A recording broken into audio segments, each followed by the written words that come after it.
नमस्कार, जय श्री कृष्ण। आज हम आपको पौष कृष्ण एकादशी व्रत कथा सफला एकादशी व्रत कथा सुनाने जा रहे हैं। इससे पहले जानते हैं सफला एकादशी 2024 की तिथि। पौष मास के कृष्ण पक्ष की एकादशी तिथि का आरंभ 7 जनवरी 2024 को सुबह 12:42 से शुरू होगी और पौष मास की कृष्ण पक्ष की एकादशी तिथि का समापन 8 जनवरी को सुबह 12:46 पर होगा। अतः सफला एकादशी तिथि 7 जनवरी 2024 को होगी। आइए अब सुनते हैं पौष मास कृष्ण पक्ष एकादशी व्रत कथा। मोक्षदा एकादशी की व्रत कथा को सुनकर अर्जुन ने प्रसन्न होते हुए कहा, हे कमलनयन, मोक्षदा एकादशी की व्रत कथा सुनकर मैं धन्य हो गया हूँ। हे मधुसूदन, अब आप पौष मास के कृष्ण पक्ष की एकादशी की महिमा बताने की कृपा करें।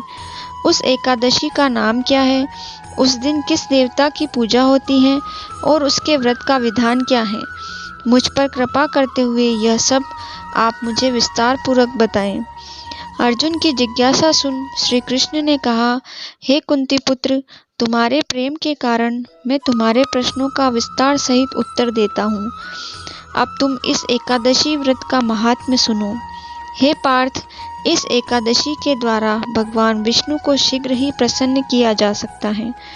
पौष माह की कृष्ण पक्ष की एकादशी का नाम सफला एकादशी है। इस एकादशी के आराध्य देव नारायण हैं। इस एकादशी के दिन श्रीमन नारायण जी की विधि के अनुसार श्रद्धापूर्वक पूजा करनी चाहिए। हे पांडुनंदन, इसे सत्य जानो कि जिस तरह नागों में शेषनाग, पक्षियों में गरुड़ और ग्रहों में सूर्य चंद्र, यज्ञों में अश्वमेध और देवताओं में भगवान विष्णु श्रेष्ठ हैं, उसी प्रकार व्रतों में एकादशी व्रत श्रेष्ठ है। हे अर्जुन, एकादशी का व्रत करने वाले व्यक्ति भगवान श्री हरि को अति प्रिय हैं। इस एकादशी में नींबू, नारियल, नैवेद्य आदि अर्पण करके भगवान नारायण की पूजा करनी चाहिए। मनुष्य को 5 सहस्त्र वर्ष तपस्या करने से जिस पुण्य का फल प्राप्त होता है, वही पुण्य श्रद्धापूर्वक रात्रि जागरण सहित सफला एकादशी का उपवास करने से मिलता है।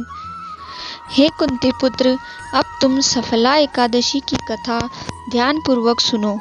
प्राचीन समय में चंपावती नगरी में महिष्मान नामक एक राजा राज्य करता था।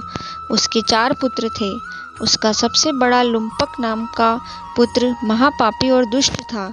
वह हमेशा पर स्त्री गमन में तथा वेश्याओं के यहाँ जाकर अपने पिता का धन व्यय किया करता था। देवता, ब्राह्मण, वैष्णव आदि सुपात्रों की निंदा करके वह अति प्रसन्न होता था। सारी प्रजा उसके कुकर्मों से बहुत दुखी थी, परंतु युवराज होने के कारण सब चुपचाप उसके अत्याचारों को सहन करने को विवश थे और किसी में भी इतना साहस नहीं था कि कोई राजा से उसकी शिकायत करता। परंतु बुराई अधिक समय तक पर्दे में नहीं रहती। एक दिन राजा महिष्मान को लुम्पक के कुकर्मों का पता चल ही गया। तब राजा अत्यधिक क्रोधित हुआ और उसने लुम्पक को अपने राज्य से निकाल दिया। पिता द्वारा त्यागते ही लुम्पक को और सभी ने भी त्याग दिया। अब वह सोचने लगा कि मैं क्या करूं, कहाँ जाऊं। अंत में उसने रात्रि को पिता के राज्य में चोरी करने की ठानी। वह दिन में राज्य से बाहर रहने लगा और रात्रि को अपने पिता की नगरी में जाकर चोरी तथा अन्य बुरे कर्म करने लगा। रात में वह जाकर नगर के निवासियों को मारता तथा कष्ट देता। वन में वह निर्दोष पशु पक्षियों को मारकर उनका भक्षण किया करता था।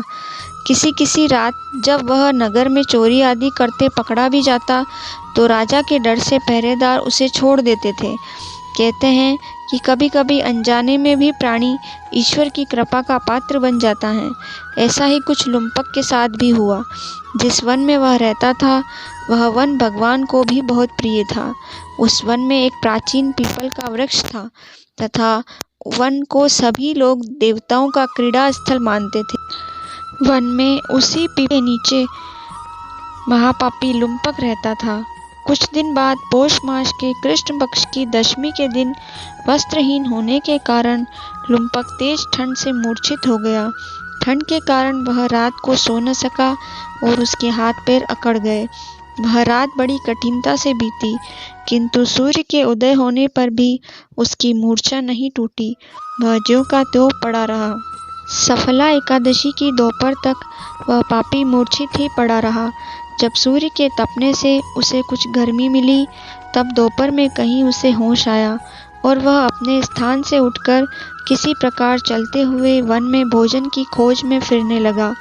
उस दिन वह शिकार करने में असमर्थ था, इसलिए पृथ्वी पर गिरे हुए फलों को लेकर पीपल के वृक्ष के नीचे गया। तब तक भगवान सूर्य अस्ताचल को प्रस्थान कर गए थे। भूखा होने के बाद भी वह उन फलों को न खा सका, क्योंकि कहाँ तो वह नित्य जीवों को मारकर उनका मांस खाता था और कहाँ फल। उसे फल खाना तनिक भी अच्छा नहीं लगा, अतः उसने उन फलों को पीपल की जड़ के पास रख दिया और दुखी होकर बोला, हे ईश्वर, यह फल आपको ही अर्पण है, इन फलों से आप ही तृप्त हो। ऐसा कहकर वह रोने लगा और रात को उसे नींद नहीं आई। वह सारी रात रोता रहा। इस प्रकार उस पापी से अनजाने में ही एकादशी का उपवास हो गया। उस महापापी के इस उपवास तथा रात्रि जागरण से भगवान श्री हरि अत्यंत प्रसन्न हुए और उसके सभी पाप नष्ट हो गए। सुबह होते ही एक दिव्य रथ अनेक सुंदर वस्तुओं से सजा हुआ आया और उसके सामने खड़ा हो गया। उसी समय आकाशवाणी हुई, हे युवराज, भगवान नारायण के प्रभाव से तेरे सभी पाप नष्ट हो गए हैं। अब तू अपने पिता के पास जाकर राज्य कर। जब यह आकाशवाणी लुम्पक ने सुनी तो वह अत्यंत प्रसन्न होते हुए बोला, हे प्रभु, आपकी जय हो। ऐसा कहकर उसने सुंदर वस्त्र धारण किए और फिर अपने पिता के पास गया। पिता के पास पहुंचकर उसने सारी कथा पिता को सुनाई। पुत्र के मुख से सारा वृत्तांत सुनने के बाद पिता ने अपना सारा राज्य तत्क्षण ही पुत्र को सौंप दिया और स्वयं वन में चला गया। अब लुम्पक शास्त्रानुसार राज्य करने लगा। उसकी स्त्री पुत्र आदि भी श्री विष्णु के परम भक्त बन गए।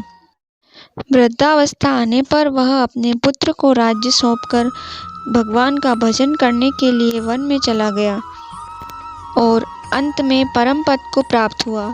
हे पार्थ, जो मनुष्य श्रद्धा व भक्ति पूर्वक इस सफला एकादशी का उपवास करते हैं, उनके सभी पाप नष्ट हो जाते हैं और अंत में मुक्ति प्राप्त होती है। हे अर्जुन, जो मनुष्य इस सफला एकादशी के महात्म्य को नहीं समझते, उन्हें पूंछ और सींगों से विहीन पशु ही समझना चाहिए। सफला एकादशी के महात्म्य को पढ़ने अथवा श्रवण करने से प्राणी को राजसूय यज्ञ के समान फल प्राप्त होता है। बोलिए श्री विष्णु भगवान की जय। एकादशी मैया की जय। वीडियो कैसा लगा कमेंट करके ज़रूर बताएं और अगर आप मेरे चैनल पर नए हैं तो जल्दी से चैनल को सब्सक्राइब करें, वीडियो को लाइक करें और बगल में जो घंटी दी हुई है उसे ज़रूर दबाएं, जिससे आगे आने वाली वीडियो का नोटिफिकेशन आपको जल्दी मिल सके। राधे राधे।